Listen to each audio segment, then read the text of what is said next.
Ақ күмбезі көк тіреген мұзаршың, жасыл орман кәусар суы болақтың.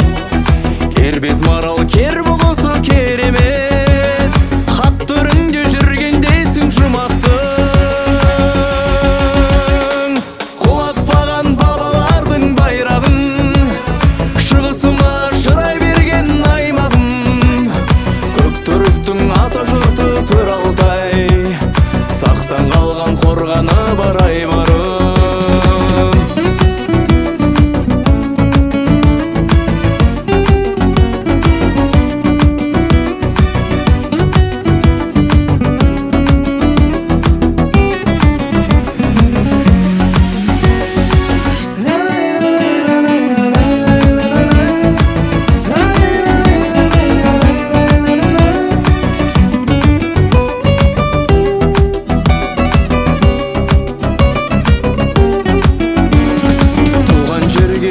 Тіккен ерлерім, катонымның даңқын өрге сүйредің.